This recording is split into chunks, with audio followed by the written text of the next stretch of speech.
교회 안에는 이 대그룹과 소그룹이 있는데요. 우리 교회에 속한 모든 성도님들이 대그룹으로 함께 모여서 정해진 시간에 정해진 장소에 하나님께 예배를 드립니다. 그리고 그 예배를 통해 누린 은혜, 말씀을 통해 깨닫게 된 내용들을 형제 자매들과 소그룹으로 함께 모여서 구체적으로 나누고 결단하고 서로 도전도 받고 격려도 받는 것이 바로 구역입니다. 이 대그룹과 소그룹이 균형을 잘 갖춰야지만 더욱 건강한 신앙 공동체가 될 수 있는 것입니다. 마치 두 날개가 동일한 힘으로 균형 있게 뻗어 있어야 하늘을 자유롭게 날 수 있는 것처럼 교회의 두 날개가 되는 이 대그룹과 소그룹이 동일하게 든든히 세워져야 하는 것이지요. 오전에는 예배에 대해서 계속해서 강조드리고 있는데요. 대그룹으로 모여 드리는 예배가 이토록 중요하다면 마찬가지로 소그룹인 구역도 동일하게 중요하다라고 할 수가 있습니다. 그런 의미에서 소그룹인 구역을 담당하시는 우리 구역장 여러분들의 역할이 얼마나 중요한지 모릅니다. 우리 예수님도 곁에 두고 직접 가르치신 제자들이 12명밖에 없었습니다. 저 혼자 우리 모든 성도님들을 모두를 목회하는 것은 어려운 정도가 아니라 불가능합니다. 그렇기 때문에 말씀 사역으로 동역하는 분들이 필요하고요. 우리 구역장 여러분과 같이 이 목양으로 동역해 주시는 분들, 구역 식구들을 함께 돌아보면서 목양으로 동역해 주실 분들이 반드시 필요한 것입니다. 그래서 우리 구역장님들께서는 김핵관이 되어 주셔야 됩니다. 뭔지 아세요? 핵심 관계자가 되어 주셔야 합니다. 저와 함께 정말 친밀하게 이 사역에 대해서 함께 동역하시는 분들이 되어 주셔야 합니다. 그래서 각 구역에서 소그룹에서 우리 식구들 한 분 한 분이 어떤 일이 있으신지, 지금 영적으로 어떤 상태에 있으신지를 여러분들께서 세밀하게 파악해 주셔서 저한테 또 알려주시고 함께 기도해 주시고 함께 목회해 나갈 때에 우리 교회가 더욱더 건강하고 또 온전히 세워지는 교회가 될 수 있을 줄 믿습니다. 구역장 여러분들께서는 이 구역 모임을 통해서 구역 식구들이 지금 말씀을 잘 이해하고 계시는지, 어떤 부분에서 은혜를 받으시는지 파악하시고 또 공유하는 기도 제목을 들으시면서 우리 구역 식구들이 영적으로 또 육적으로 어떤 필요를 갖고 계신지 민감하게 감지하는 일들을 여러분들께서 감당해 주시는 것이지요. 소그룹인 이 구역을 목회하는 목회자와 같은 역할을 감당하시는 것입니다. 그러니 얼마나 중요한 직분이겠습니까? 직분, 은혜의 자리라는 제목으로 말씀을 나눌 때에 특별히 우리 구역장 여러분들께서 잘 들어주시고, 꼭 현재 구역장이 아니시더라도 앞으로 내가 구역장이 되고 싶어 하시는 예비 구역장님들 많이 계시죠?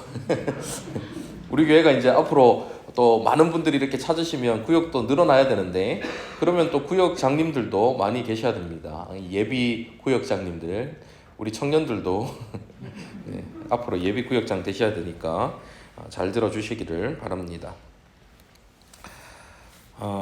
제목에서 이미 오늘 제가 드릴 말씀의 전부가 잘 나타나 있는 것 같습니다. 사실 오늘 드리는 이 직분은 은혜의 자리입니다 하는 이 말씀은 여러분들께서 너무 잘 알고 계신 아주 쉽고 단순한 내용입니다. 그런데요, 너무 쉽고 단순한 내용이기 때문에 이 사실을 중요하게 생각하지 않고 잊고 지내시는 경우가 정말 많습니다. 그래서 구역장이라는, 교사라는, 찬양대라는, 또 찬양팀이라는 이 반주, 영상 곳곳에서 섬기시는 그 직분들을 감당하시면서 지치고 또 피곤하고 넘어지는 경우들이 많이 있습니다.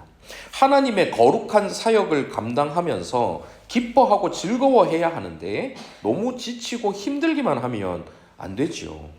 근데 그게 어디 자기 마음대로 됩니까? 그것도 잘 안 됩니다. 그래서 오늘 말씀을 통해 하나님의 음성을 다시 한번 듣고 새 힘을 얻는 것이 필요한 것이지요. 한 남자가 부둣가에 서서 잔뜩 긴장한 표정으로 좌우를 두리번거립니다. 혹시나 누가 보고 있는 사람은 없나? 행여나 누군가의 눈에 띌까봐 자세를 웅크리고는 초조한 눈빛으로 출항을 준비하고 있는 배를 보고 있습니다. 오늘따라 갈매기의 끼룩끼룩하는 울음소리가 그 남자의 귀에 더 거슬립니다. 웅크린 자세로 배를 보던 그 남자는 사람들이 많이 타는 시점을 노려서 사람들과 섞여서 배 위로 올라갔습니다. 어이 여보슈! 거기 까만 모자! 남자의 심장이 멎는 듯 하더니 이내 가슴이 터질 듯이 쿵쾅거립니다. 저 말인가요? 왜 그러시죠? 이 사람이 진짜 표를 주고 타야죠. 죄송합니다. 여기 있습니다. 이거 난 또 뭐라고. 근데 아저씨 이 배가 다시스로 가는 배가 맞나요? 이 아저씨 진짜 표에 나오잖아요. 다시스. 네 감사합니다. 다시 한번 안도의 한숨을 내쉬고는 조용히 배 위로 오릅니다. 그리고는 누가 볼세라 배의 가장 아래층으로 내려가서 구석에 자리를 잡습니다. 이제 됐구나. 예루살렘에서 3200km나 떨어져 있는 다시스로 가면 다시는 니느웨로 가라는 말씀을 하시지 않으시겠지. 긴장이 풀린 탓인지 이내 졸리기 시작합니다. 한숨 자고 나면 도착할 거야 생각하면서 남자는 잠이 들지요. 여러분 이 남자가 누구일까요? 요나라는 사람입니다. 아이들 대상이었으면 계속 이런 식으로 설교를 했을 텐데 우리 어르신들 계시니까 여기까지만 하겠습니다. 요나가 배에 타서 잠이 들었습니다. 그리고는 무슨 일이 일어납니까? 배가 풍랑을 만나지요. 그래서 사람들이 아주 난리가 났습니다. 배가 다 부서질 듯이 아주 극심한 풍랑이 몰아쳤던 것입니다. 배 위에 있던 사람들은 두려움에 덜덜 떨면서 바알 삼창하면서 기도회가 열립니다. 제우스, 포세이돈, 아세라, 알지도 못하는 조상신들까지 다 부르면서 부흥 집회를 하고 있는데 파도는 줄어들 생각을 하지 않고 오히려 더 거세집니다. 그런 와중에도 요나는 잠만 자고 있지요. 그때 사람들이 누구 때문에 이런 일이 생겼나 하면서 제비를 뽑는데 마치 드라마같이 요나가 걸리게 됩니다. 그래서 찔리는 게 많은 사람 요나가 사람들한테 이실직고를 하고 자기를 바다에 던지라고 합니다. 그러니 어떻게 됩니까? 1장 15절 한번 보십시오. 요나를 들어 바다에 던짐에 바다가 뛰노는 것이 곧 그친지라. 여러분 하나님의 능력을 믿으십니까? 이게 우리 하나님의 능력입니다. 그렇게 흉흉하게 몰아치던 파도가 요나를 던지니까 바로 곧 그치는 겁니다. 여기서 만약에 요나를 들어 바다에 던짐에 바다가 뛰노는 것이 한참 있다 그친지라 또는 바다가 뛰노는 것이 그치다 많은지라 이러면은 어떻겠습니까? 하나님의 섭리라고 믿기가 어렵겠지요. 모든 자연 만물을 다스리시는 분이 그분이 바로 하나님이십니다. 마음만 먹으면 즉시 파도를 그치게 만드실 수 있는 분, 마음만 먹으면 홍해를 가르시는 분, 그분이 바로 전능하신 우리 하나님이시지요. 바다가 뛰노는 것이 곧 그쳤습니다. 그리고 이야기가 끝났으면 우리는 요나서를 읽지 못했을 것입니다. 파도를 멈추시는 하나님께서 뭘 또 준비하시는데 뭘 준비하십니까? 물고기를 준비하시지요. 사람을 배에 넣고도 괜찮을 물고기, 우리가 알기로는 고래 같은 물고기가 있겠지요. 상어같이 이 사람을 깨물어 먹으면 안 되니까 한 번에 이렇게 빨아들여서 물을 들이키는 고래라고 보통 아이들한테 많이 얘기를 하는데요. 그 물고기가 고래인지 뭔지는 확실치 않지만 하여튼 큰 물고기가 다른 용무 보지 않고 거기 그 자리에서 그 시간에 요나를 딱 기다리고 있습니다. 하나님께서 이미 대기시켜 놓으셨지요. 그 자리에 딱 대기하고 있다가 요나 빠지면은 물 먹고 죽기 전에 바로 삼켜야 돼. 깨물어 먹지 말고 또 하면서 하나님께서 그 물고기에게 지시를 내려 놓으셨습니다. 요나를 절묘한 타이밍으로 그냥 삼키게 만드신 것이지요. 이건 역시 파도가 곧 그친 것 못지않게 놀라운 기적입니다. 여러분 한번 생각해 보십시오. 그 넓은 바다에서 그것도 그 큰 물고기가 그 큰 물고기 보통 큰 물고기들은 어디 있습니까? 바다 깊숙이 있지 않겠습니까? 근데 이 요나가 죽기 전에 삼키려면 바다 너무 깊이 있으면 벌써 빠지면서 죽겠지요. 그러니 이 해수면 가까이에 좀 얕은 데에 있었지 않겠습니까? 본성을 거스르고 얕은 곳까지 올라와서 대기하고 있다가 바로 삼켰다라는 것, 그 자체도 우연일 수 없는 기적입니다. 물고기 뱃속에 들어간 요나는 그 안에서 3일 밤낮을 기도합니다. 그리고는 어떻게 됩니까? 화면에 준비가 되어 있는데요. 2장 10절 한번 보십시오. 여호와께서 그 물고기에게 말씀하시매 요나를 육지에 토하니라. 여러분, 제가 왜 이 구절을 굳이 화면에다가 띄워드릴까요? 그냥 넘어갈 수 있는 이 구절이 굉장히 중요합니다. 물고기가 뭐 토를 했다는 게 중요한 게 아니고요. 그 앞에 뭐라고 나옵니까? 여호와께서 그 물고기에게 말씀하시매. 성경은 물고기가 배가 고파서 요나를 먹었다라고 기록하지 않습니다. 1장 17절도 한번 보십시오. 여호와께서 이미 큰 물고기를 예비하사 요나를 삼키게 하셨으므로. 하나님께서 예비하시고 삼키게 하셨습니다. 그리고 좀 전에 본 구절, 여호와께서 그 물고기에게 말씀하시매 물고기에게 명령을 하셨습니다. 요나를 뱉어내라고. 모든 일의 주체가 누구입니까? 하나님이십니다. 물고기의 의지가 있는 것이 아니고 물고기가 자기가 먹고 싶어서 먹고 뱉어내고 싶어서 뱉어내는 것이 아니라 모든 일의 주체는 바로 하나님이시지요. 하나님께서 파도도 일으키시고 하나님께서 파도도 그치게 하셨습니다. 하나님께서 물고기를 대기시켜 놓으시고 하나님께서 말씀하셔서 그 물고기가 요나를 삼켰다가 토해내게 만드신 것입니다. 우연이라는 게 없습니다. 재수가 좋아서 운이 좋아서 일어나는 우연한 일이 아니라는 것입니다. 우리 인생의 매 순간순간마다 일어나는 모든 일에도 마찬가지로 하나님의 적극적인 개입이 있으시다라는 것을 이 말씀을 통해서 알 수가 있지요. 그러면 그 일들을 일으키신 이유가 있지 않겠습니까? 하나님께서 뭐 할 일 없어서 요나를 그 생고생을 시키신 게 아니잖아요. 물고기 배에서 나온 요나에게 하나님께서 뭐라고 하십니까? 3장 1절부터 한번 보십시오. 여호와의 말씀이 두 번째로 요나에게 임하니라 이르시되 하면서 말씀하십니다. 니느웨로 가라. 하나님의 일을 시키신 것입니다. 이 대목을 여러분 잘 기억해 주십시오. 오늘 중요한 포인트를 이 대목과 함께 나중에 다시 말씀드리겠습니다. 아무튼 그렇게 요나는 니느웨로 갑니다. 하나님께서 요나에게 시키신 일은 동일합니다. 그런데 이번에는 군말 않고 하나님의 말씀에 순종합니다. 요나에게 왜 그런 변화가 일어났을까요? 은혜를 받았거든요. 참된 은혜는 우리의 행동을 변화시킵니다. 물고기 뱃속에서 3일 밤낮을 금식 철야 기도하면서 요나가 하나님 앞에 아뢰입니다. 그리고는 그 죽음 가운데서 부활한 거나 마찬가지로 그 죽음 가운데서 생명을 얻고 구원을 받았습니다. 그 구원의 은혜를 경험한 것이지요. 하나님께서 구원의 하나님이시라는 것을 깨닫고 그 구원의 하나님이 자신을 구체적으로 개입하셔서 역사하신 것을 깨달았던 것입니다. 그렇게 은혜를 받고 나니까 그 행동에도 변화가 오는 거죠. 근데 그 인생 전체가 변화될 것 같은 참된 은혜를 받은 줄 알았는데 한 반 정도 진짜 참된 은혜였고 한 반 정도는 이 극적인 상황을 경험한 분위기에 도취된 단순한 감정의 변화였던 것 같습니다. 왜냐하면 은혜를 받아서 군소리 없이 니느웨로 가긴 갔는데 가보니까 또 마음이 안 내키는 거예요.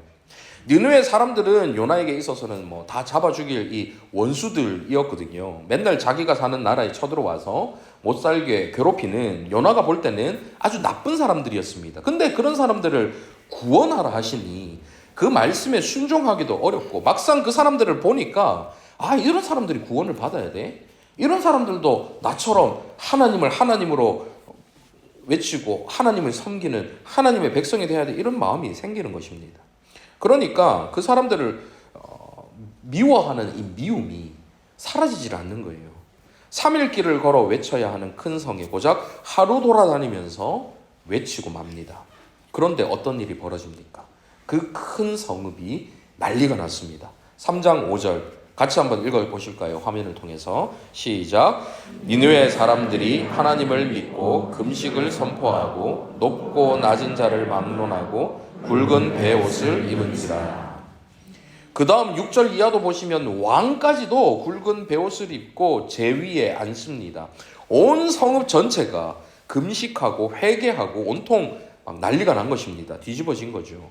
그 상황을 보면서 요나가 보인 태도가 바로 오늘 우리가 읽으셨던 우리 집사님께서 읽어주셨던 함께 읽으셨던 바로 본문입니다. 오늘 본문 1절을 한번 보십시오. 요나가 그 회개하고 변화되는 사람들을 보면서 어떤 태도를 취합니까? 요나가 매우 싫어하고 성내며 원수가 잘 되는 걸 보니까 못 견디겠는 거예요. 다 잡아 죽여야 하는 사람들인데 똑같이 구원을 얻으니까 이렇게 매우 성내며 매우 싫어하고, 자기가 물고기 뱃속에서 구원받은 것은 그냥 당연한 거고, 자기가 물고기 뱃속에서 죽은 가운데서 생명을 얻은 것은 그냥 당연한 거고, 다른 죽어야 되는 사람들이 구원을 받으니까 이렇게 싫어하고 성내는 모습을 보이고 있습니다. 내가 이럴 줄 알았다는 거예요. 2절 한번 보십시오. 여호와께 기도하여 이르되 여호와여, 내가 고국에 있을 때 이러하겠다고 말씀하지 아니하였나이까. 그러므로 내가 빨리 다시스로 도망하였사오니 주께서는 은혜로우시며 자비로우시며 노하기를 더디하시며 인애가 크시사 뜻을 돌이켜 재앙을 내리지 아니하시는 하나님이신 줄을 내가 알았음이니이다. 이 구절만 딱 떼놓고 보면 하나님은 은혜롭고 자비롭고 말은 막 좋은 말인 것처럼 보이죠. 근데 이게 이제 뉘앙스가 그런 좋은 뉘앙스가 아닙니다. 그래요, 하나님, 은혜의 하나님, 네, 약간 비꼬는 듯한 그런 뉘앙스이지요. 말만 들으면 하나님 칭찬하고 찬양하는 말 같지만 전혀 아닙니다. 그러면서 내가 차라리 죽는 게 낫겠다면서 한탄을 하는 것입니다. 그러니까 하나님께서 어떻게 반응하십니까? 박넝쿨을 예비해서 요나 스스로 뭔가를 느낄 수 있도록 체험 학습을 시켜주십니다. 햇빛이 쨍쨍 내리쬐어서 머리가 다 탈 지경이었거든요. 그런데 이 박넝쿨이 그늘을 딱 만들어주니까 너무 좋은 겁니다. 근데 그 박넝쿨이 어떻게 됩니까? 7절 한번 보십시오. 여기도 중요한 말이 나오죠. 하나님이 벌레를 예비하사. 이 요나 때문에 하나님이 동물들하고 계속 얘기를 하셔야 됩니다. 물고기도 막 예비하셔야 되고 벌레까지 막 예비하셔야 되고, 이튿날 새벽에 그 박넝쿨을 갉아먹게 하심에 시드니라. 뭐가 중요한 말인가요?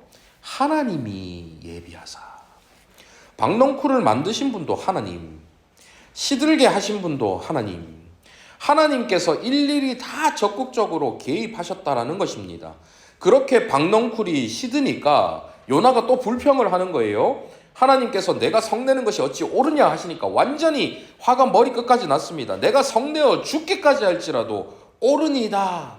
하나님 앞에 바득바득 대드는 겁니다. 그때 하나님께서 뭐라고 하십니까? 10절 11절 같이 한번 읽어보실까요? 시작. 여호와께서 이르시되 내가 수고도 아니하였고 재배도 아니하였고 한옥감에 갔다가 한옥감에 날라오니 이 박넝쿨을 맡았거든. 하물며 이든 성은 니느웨에 저를 불량하신 하나님 자가 12년 하며 가축도 많이 있나니 내가 어찌 아끼지 아니하겠느냐 하시니라. 너는 그깟 식물 하나를 그렇게 아끼면서 내가 수많은 사람들과 가축을 아끼는 것이 어떻게 이해가 안 되냐 하시는 겁니다. 그러니 요나가 어떻게 반응을 합니까? 12절은 없죠. 지금 막 찾아보시는데 없죠. 예. 띵, 말문이 그냥 막혀버리는 겁니다. 12절은 더 이상 나타나지 않습니다. 이제야 제대로 이해한 거예요. 이제야 제대로 은혜 받은 것입니다. 그리고는 입을 다뭅니다. 더 이상 말할 자격이 없는 사람이라는 것을 이때서 비로소 깨달은 것입니다. 여러분, 요나서는 누가 지었을까요? 1번 요나, 2번 요너. 1번 요. 잘 웃어주셔서 감사합니다. 졸리실까봐. 확실하지는 않지만 물고기 뱃속에 요나 말고 다른 누군가가 있지 않은 이상 요나가 지었겠지요. 그런 내용들을 알 수 있는 사람은 요나밖에 없었지 않겠습니까? 제가 왜 이제야 요나가 제대로 은혜 받았다라고 말씀드리냐면, 오늘 요나서 전체를 한번 살펴봤는데, 여러분 댁에 돌아가셔서 다시 한번 찬찬히 요나서를 읽어보십시오. 요나라는 이 한 사람이 얼마나 망가지고 있는지 스스로 부끄러운 치부를 다 드러내고 있지 않습니까? 자기가 얼마만큼 하나님의 그 명령에 불순종하고 있는 선지자인지, 자기가 얼마나 하나님의 명령을 거부하고 다시스로까지 도망쳤던 이 숨기고 싶은 치부를 자기 손으로 다 기록한 것입니다. 이거 결코 쉬운 일이 아닙니다. 근데 요나가 은혜를 받았어요. 하나님의 은혜를 깨달은 것입니다. 그러니 비록 자신의 부끄러운 과오가 드러나지만 그를 통해서 더욱 부각되는 하나님의 은혜에 대해서 전하고 있는 것이죠. 자기 이야기를 솔직하게 적으면서 하나님의 놀라우신 은혜를 증거하고 있는 것입니다. 자, 그러면 이제 오늘 말씀에서 가장 중요한 것을 한번 생각해 보도록 하겠습니다. 처음에 하나님께서 요나를 부르셨습니다. 그리고 일을 맡기셨습니다. 근데 요나가 거절했습니다. 괘씸하시지 않으셨을까요? 그래서 이 요나라는 한 사람을 그냥 잡아 죽이실 수도 있었습니다. 물론 사랑의 하나님이시니까 뭐 죽이지까지는 않더라도 그냥 요나는 버리고 다른 뭐 요너나 뭐 다른 누군가를 불러다가 일을 맡길 수 있으셨을 것입니다. 근데 어떻게 하십니까? 일부러 풍랑을 일으키세요.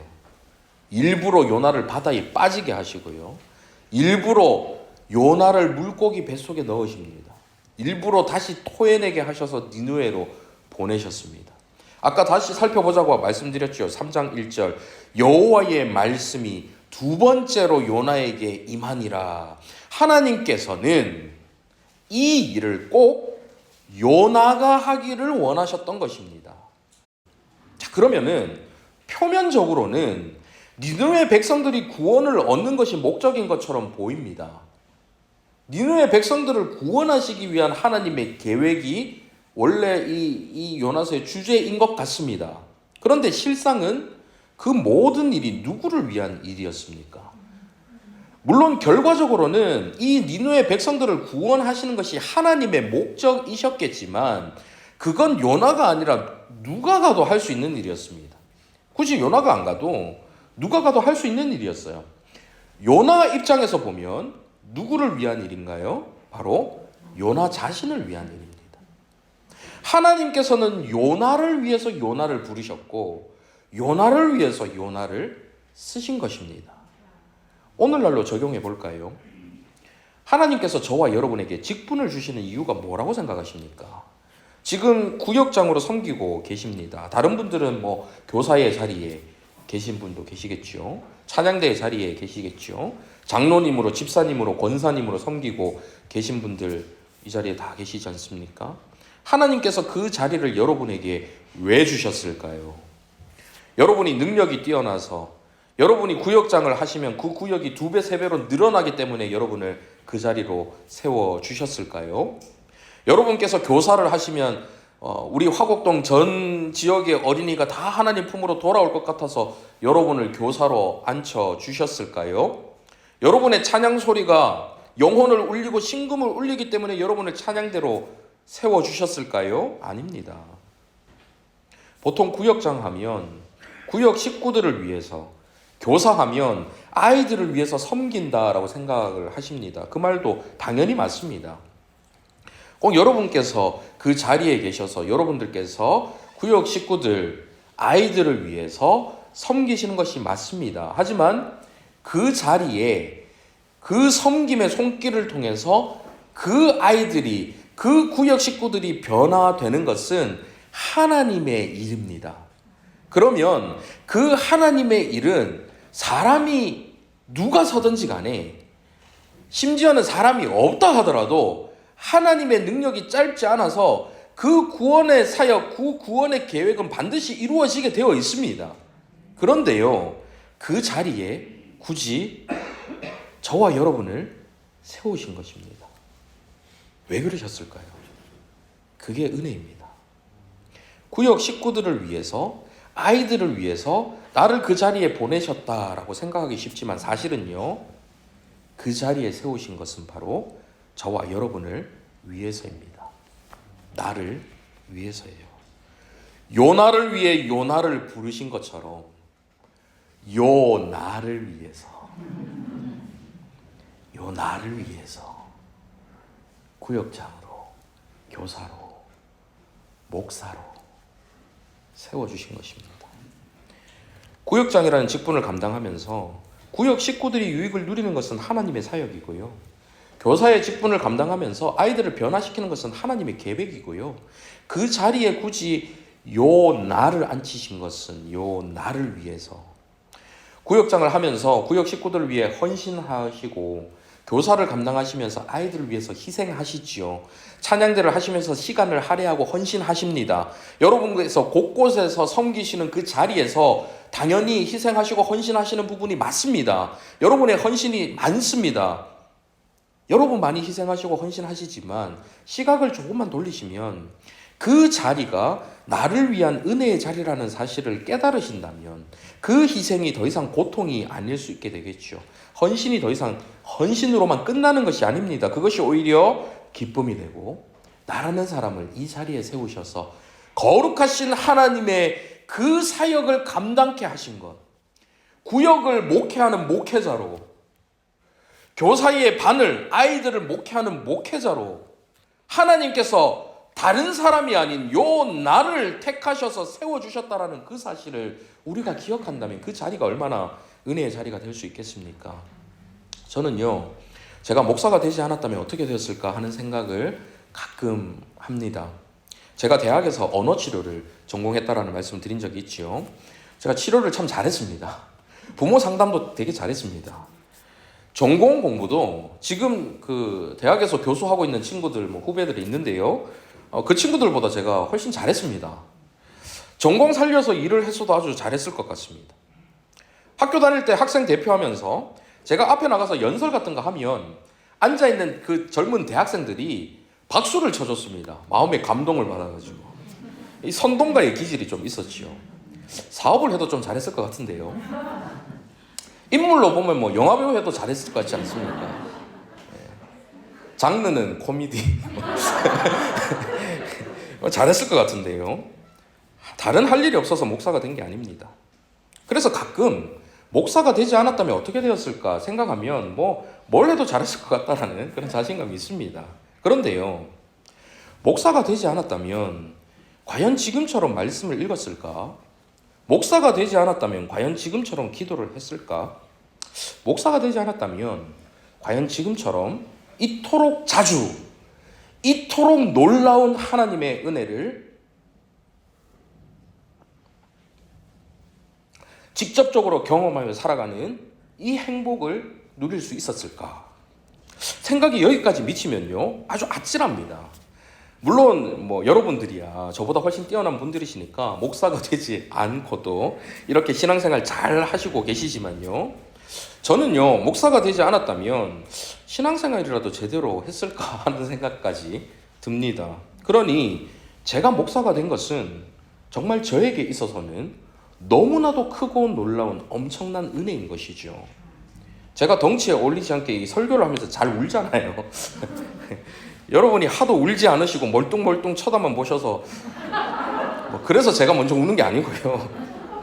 아니면 억지로 무슨 감정을 이끌어내려고 제가 눈물을 쥐어짜서 여러분을 울리려고 제가 웃는 게 아닙니다. 제가 이 시간에 여러분에게 전해드리는 이 설교문은 고작 몇 장 분량이지만 이 설교를 준비하기 위해서 제가 읽는 책들, 묵상하는 내용들 훨씬 많지 않겠습니까? 그러니 여러분께서 그저 스치듯 한번 흘려 들으시는 한 문장도 저에게는 그 속에 담겨있는 깊은 의미들이 종합적으로 적용되는 문장이기 때문에 여러분과 느낌이 같을 수가 없습니다. 그래서 저는 죄송하지만 제 설교의 은혜를 참 많이 받습니다. 설교를 잘해서가 절대 아니고요. 설교를 준비하면서 하나님의 말씀 앞에서 저 자신이 제1청자가 되어서 하나님께서 친히 주시는 그 말씀을 가감없이 고스란히 다 받으니까 짜여져 있는 원고 몇 장을 전달받는 여러분보다 제가 훨씬 더 많은 은혜를 받을 수밖에 없는 것입니다. 2주 전에 하나님의 부르심이라는 제목으로 제가 말씀을 전했는데요. 그 말씀을 열심히 준비하고, 이건 우는 거 아닙니다. 눈에 뭐가 들어가세요. 네.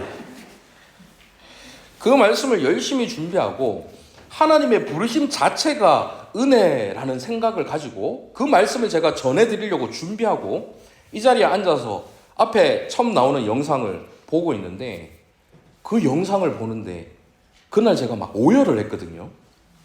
갑자기 눈물이 나는 거예요. 눈물 날 영상이 아닌데 왜 그랬을까요? 하나님께서 나를 이 자리에 불러주셨다는 그 사실이 너무나도 감격이 되는 것입니다.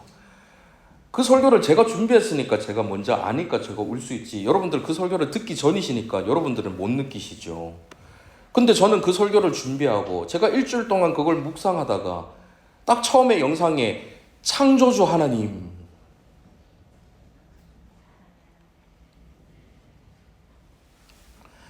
내가 너를 만든 하나님이다, 사랑의 하나님, 내가 너를 사랑한다, 은혜의 하나님, 나를 불러주신 하나님, 예배자로 세워주신 하나님, 그 하나님을 딱 보는데, 그 한 문장 딱 보는데 눈물이 왈칵 쏟아지는 거예요. 이게 바로 설교자의 특권이거든요. 이거 원하시는 분들은 목사한테 하시면 됩니다. 네. 설교자의 특권이거든요. 그러니 제가 이 자리에 서서 말씀을 준비하고 말씀을 전하고 하는 것이 여러분의 은혜가 아니라 제 은혜인 거예요.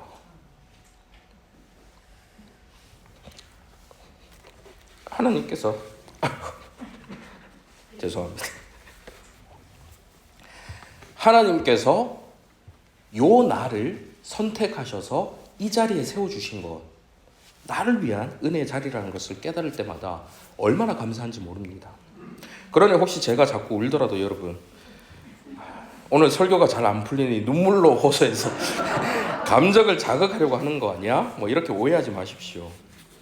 김송 목사가 오늘 설교는 참 별론데 본인은 설교 준비하면서 은혜 받은 게 많은가 보구나. 이렇게 좀 이해해 주시기를 바랍니다. 아무튼 제가 이런 말씀을 드리는 이유는 이 목사라는 직분이 저 자신에게 얼마나 큰 은혜의 자리인가 하는 것을 알려드리기 위해서입니다. 사랑하는 구역장 여러분, 사랑하는 성도 여러분, 직분이라는 것은 은혜의 자리입니다. 교회 안에서 여러분들이 섬겨주시는 것 진짜로 필요하지요. 특히 우리 교회에서 할 일은 많고 하고 싶은 일은 많은데 또 함께 해주실 분들이 적다면 얼마나 힘들겠습니까? 근데 감사하게도 여러분들께서 이렇게 자발적으로 동참해 주시고 적극적으로 도와주시니까 이 사역들을 감당할 수 있는 것 아닙니까? 근데 이 사역을 감당함에 있어서 정말 중요한 것이 무엇이냐? 하나님의 일이 이루어지는 거잖아요. 눈에 보이는 교회가 세워지고 커지고 무슨 뭐 일이 잘 되고 하는 것보다 하나님의 구원 그 사역이 이루어지는 거잖아요. 근데 하나님의 그 구원 사역은 누가 서서 일을 해도 이루어집니다.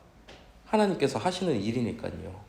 근데 그 자리에 저와 여러분이 서서 그 부흥의 자리에 부흥의 주역이 될 수 있는 것, 온전한 교회가 세워지는 그 자리에 그 온전한 교회를 세우는 데에 주역이 될 수 있는 것, 우리 교회가 앞으로 어떤 교회가 될지 모르겠지만 우리가 달려가고 있는 그 사명, 하나님을 사랑하고 이웃을 사랑하는 제자 공동체가 되는 그 교회가 된다면 그 교회가 세워지는 데에 가장 앞장서서 섬기고 일할 수 있는 주역이 바로 저와 여러분이 될 수 있다면 얼마나 큰 은혜입니까? 얼마나 감사한 일입니까? 그 일에 하나님께서 불러주셔서 저와 여러분을 사용해 주신다면 영원이라는 하나님의 그 구원 계획 아래 저와 여러분의 인생을 들어 쓰셔서 티끌 같은 한 줌 흙과 같은 그 유한한 인생을 들으셔서 영원의 하나님의 구원 계획을 이루시는데 하나의 퍼즐로 만들어 주신다면 이 얼마나 놀라운 특권입니까? 그게 바로 직분의 자리입니다. 지금 서 계신 그 자리에서 하나님께서 주시고자 하시는 모든 은혜 다 받아 누리시기를 바랍니다. 하나님은요, 요나를 골탕 먹이시려고 요나를 다시 부르신 것이 아닙니다. 그 일들을 통해서 깨달을 수 있는 은혜를 요나에게 주시기 위해서 굳이 이런저런 우연처럼 보이는 수많은 일들을 친히 준비하셔서 그 놀라우신 창조주 하나님이 고작 물고기 한 마리한테 말씀을 하시고 벌레 한 마리를 준비하셔서 그 최선의 열심을 다해서 요나 한 사람 은혜 주시려고.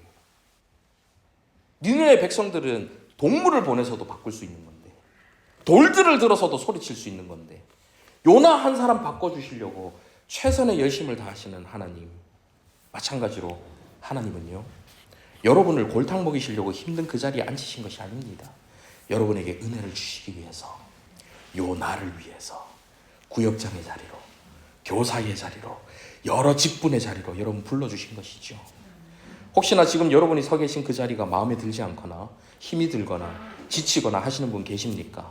내가 왜 이런 일을 맡아가지고 이 고생을 하고 있나 회의가 드는 분 혹시 계십니까? 그렇다면 오늘 말씀을 통해서 여러분을 그 자리에 세우신 하나님의 마음을 느끼실 수 있기를 바랍니다.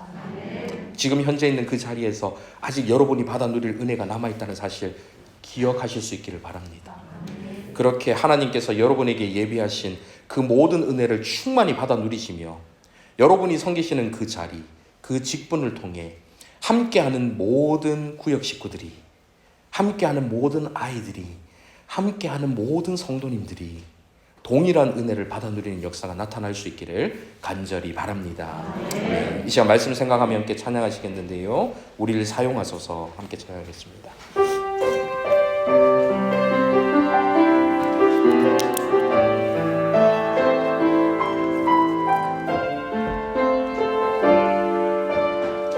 우리에겐 소원이 하나 있네. 우리에겐 소원이 하나 있네. 주님 다시 오실 그날까지 우리 가슴에 새긴 주의 십자가 사랑, 나의 교회를 사랑케 하네. 주의 교회를 향한 우리 마음, 희생과 포기와 가난과 고난, 하물며 죽음조차 우릴 막을 수 없네. 우리 교회는 이 땅의 유일한 희망입니다. 그러므로 교회되게, 예배되게 주님 우리를 사용하여 주시옵소서. 우릴 사용하소서. 진정한 부흥의 날 오늘 임하도록 우릴 사용하소서. 우리에겐 소원이 하나 있네. 우리에겐 소원이 하나. 어떤 소원을 품고 계십니까? 주님 다시 오실 그날까지 우리 가슴에 새긴 주의 십자가 사랑, 나의 교회를 사랑케 하네. 주의 교회를 향한 우리 마음, 희생과 포기와 가난과 고난, 하물며 죽음조차 우릴 막을 수 없네. 우리 교회는 이 땅의 희망, 교회되게, 예배되게 주님 우리를 사용하여 주시옵소서. 진정한 부흥의 날, 다른 날도 아니라 오늘 임하도록 주님 우리를 사용하여 주시옵소서. 우리를 사용하 교회를 교회되게,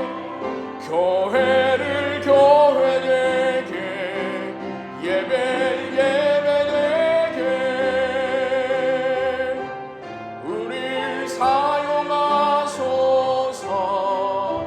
진정한 부흥의 날 오늘 임하도록 우리를 사용하소서.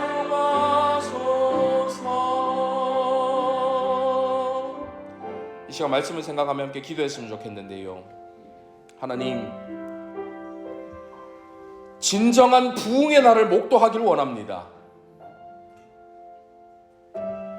하나님의 영광이 이 자리 가운데 가득 들어차는 그 순간, 꼭 사람이 많고 적음이 아니라 이 자리에 함께 예배하러 모인 모두가 살아계신 하나님의 그 영광을 바라보는 그 진정한 부흥의 날, 그 부흥의 날이 오늘 임하기를 원합니다. 더 이상 기다리고 싶지가 않습니다. 더 이상 먼 미래의 일로 기대하고 있고만 싶지 않습니다. 하나님, 그 진정한 부흥의 날이 오늘 우리 서울제일교회 가운데 임할 수 있도록 인도하여 주시옵소서. 그 일을 위하여 우리를 사용하여 주십시오. 나를 사용하여 주십시오. 진정한 부흥의 날이 오늘 임할 때 그 부흥의 날에 주역이 될 수 있는 저희 모두가 될 수 있도록 인도하여 주시옵소서. 나의 작은 신음과 같은 교회를 향한 기도가 아무도 알아주지 못하는 남몰래 흘리는 땀방울이, 누구도 바라보지 않지만 주님을 향한 사랑하는 마음으로, 하나님을 향한 그 사랑의 마음으로 작은 한 구역 청소하는 그 자리 가운데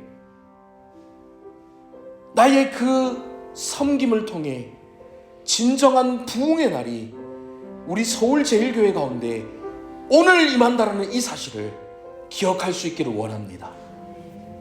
구역 식구들을 돌아보며, 구역 식구들을 위하여 기도하며, 참 연락도 받지 않고 대답도 하지 않는 구역 식구들, 온다 해놓고 오지 않는 구역 식구들, 아무리 안기고 아무리 연락하고 아무리 가까워질려 해도 듣지 않는 구역 식구들 때문에 소갈이하는 구역장들, 내가 왜 이 사람들을 위해서 섬겨야 하나, 내가 왜 이 사람들을 위해서 희생해야 하나, 때로는 힘들고 지쳐서 그런 생각들이 들 수도 있겠지요. 하지만 그 가운데서 하나님께서 이들을, 이 소중한 영혼들을, 천하보다 귀하게 여기시는 이 영혼들을 위해서 아들까지도 내어주신 하나님의 그 사랑하시는 영혼들을 다른 누군가가 아니라 요 나를 위해, 나를 그 자리에 세워주신 하나님의 그 은혜를 기억하며 이 구역장의 직분을, 이 교사의 직분을, 이 장로 집사 권사의 직분을, 이 예배 인도자의 직분을 하나님께서 맡기신, 크고 작은 보이는 곳에서 보이지 않는 곳에서 맡기신 그 하나하나의 직분들을 감사하며 감격하며 기뻐하며 감당하는 저희 모두가 될 수 있도록 인도하여 주시옵소서. 이 기도 제목 가지고 말씀을 생각하며 함께 기도하며 나가도록 하겠습니다. 살아계신 아버지 하나님, 아버지 하나님, 하나님께서